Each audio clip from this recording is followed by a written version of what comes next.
Hi, I'm Evan Villarreal. And I'm Brad Wolfe.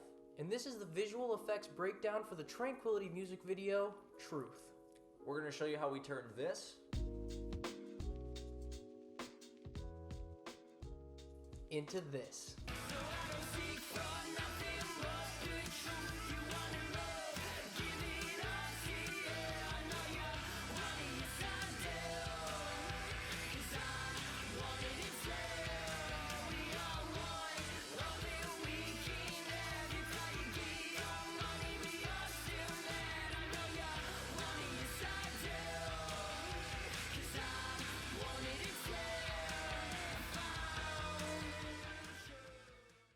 Firstly, as in any project, we're going to sort through our footage and assemble our timeline. For this, we're going to be going into Adobe Premiere.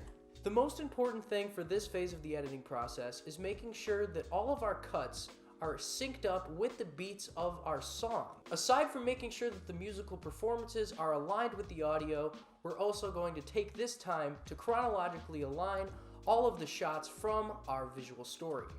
At this point, now that we've got all of our footage in the timeline, we get to start making some creative choices and going through and choosing which cuts we want to use from all of the takes that we shot on film day. After this, we're ready to move everything into Adobe After Effects and pass that off to Brad so that he can start better visualizing the 3D environments for the video. Before we can jump straight into the 3D software, we're going to need to hunt down all of the assets that are going to be required to structure and fill our environments. For this, we used a variety of 3D libraries featuring many talented 3D modelers and texture artists. Next, we're going to jump into our 3D editing software of choice, Blender. The first step in building these environments is getting a rough layout of all three major sets before putting in the final touches. First, we're starting with the stadium on Mars. These are actually two different environments in our 3D software. The opening scene of the establishing shot and the inside of the stadium were built separately for specifically more control over the interior of the stadium. Following that is Falling Through Space, which is the transition to our final environment, the Trip World. While Brad finishes up the environments, I get the honor of preparing all of the blue screen keys so that we can isolate our subject and place them into our 3D world. This process can be quite tedious, but once we get a standard for what each particular person needs, then it's just going through and making sure that everything is looking clean. Fortunately for us, we can use a lot of the same settings even for different shots, because we made sure that the lighting conditions for each shot that we took were consistent throughout. After we make sure that the keys are looking good, we're just going to throw our advanced spill suppressor on to take out any of that extra blue fringe, and a simple choker just to help shape up the matte a little bit. We're then just going to throw a light color correction on our subject, and at this point, we're ready to start importing backgrounds that we get from Brad. While Evan finishes the initial blue screen keys and rotoscoping for the entire video, we're going to put the finishing touches on our 3D environments. This includes texturing and animation for any of our dynamics. Thankfully, a majority of the 3D artists that we obtained our assets from actually built the textures straight into the assets themselves, which allowed us to expedite some of the process. Some hand 3D modeling and texturing was required to finish building out the remaining structures in our 3D environments, although they were fairly simple. After all of this is done, we need to place our cameras in 3D space using the base video edit given to me by Evan to match them in perspective to our real-world footage. This part is painstaking and can arguably be one of the most important things about integrating our footage into our 3D sets. After the base position for all of our cameras are set, the next step is animating them according to any movement we had planned ahead of time. To cap off the 3D sets, we animate the appropriate models in each scene to make them come to life. With the 3D environments finished, we just need to package each of our scenes for the render process. For this, we use Sheepit Render Farm. The farm works by users connecting their own devices to the service, lending their power to other users, utilizing over 700 active devices to render a particular project. Without the help of Sheepit Render Farm, we wouldn't have been able to make this video.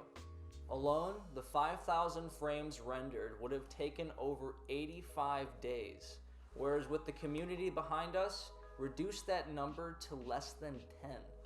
With all of our backgrounds rendered, we pass all of these files over to Evan to be imported into Adobe After Effects. To get our backgrounds in, we pre-compose the PNG sequence and set each image to one frame. Then we just drag that comp into the timeline right underneath our footage. We then repeat this process for the remainder of our 30 plus shots. For some of these, we're going to want to put on a camera lens blur to help convey some depth within the image. This will hopefully help us get a little bit closer to that in-camera type of look. Now that we've got all of our backgrounds in, we're ready to start making some tweaks and other improvements on anything that we want to do. At this point in the process, I wanted to add some flashing lights moving over us to try to better blend the CG environment with the live action footage. So to do this, all I did was add a couple of solid layers and adjusted their opacity. Then all I did was keyframe a mask path with a fair amount of feathering. From here, we're ready to start adding some of the trippy color visuals as well as Brett's astral form. Most of these effects are pretty similar. All we're doing is layering multiple duplicates of the footage, setting them from normal to screen, and then just keyframing the position. It's pretty similar with the colored ones. In this case, we're using 3 duplicate layers with isolated colors on each one, either being red, blue, or green. And in this case, we're just going to keyframe scale instead of the position. The turbulence displace effect is another go-to throughout the video. It's super cool and fun to play with, so we used it a few times. At this stage, we sat down together and fine-tuned all the blue screen keys and rotoscoping done to make sure we iron out any imperfections. This stage was ongoing after the backgrounds were finished. Blue screen keys were touched up until the day prior to the video's release, as this can be one of the most important aspects in the final layer of polish. Several test renders of the completed video were done prior to the final render. This is extremely important as it allows us to look at the video under the microscope to identify any problems or issues that we need to address before we release the video to the world. Now it's time to click render for real, and the rest is history. The video is not perfect, but as creators, we may never be fully satisfied with what we make. Mistakes slip through the cracks, but we move forward and we learn from them. It still turned out phenomenal. Yeah, I couldn't be more proud of us, man. If you haven't checked out the video, go check it out right now. The fact that you sat through an entire visual effects breakdown and you haven't seen the music video yet is kind of mind-blowing, so go check it out. Seriously. And if you have checked out the video already, go ahead and spin it one more time, because every time you watch it, you're guaranteed to see something new that you didn't catch the last time. Thank you so much for watching this. Be sure to like the video, give us a comment down below letting us know what you thought of Truth and what you thought of this breakdown. And until next time, keep it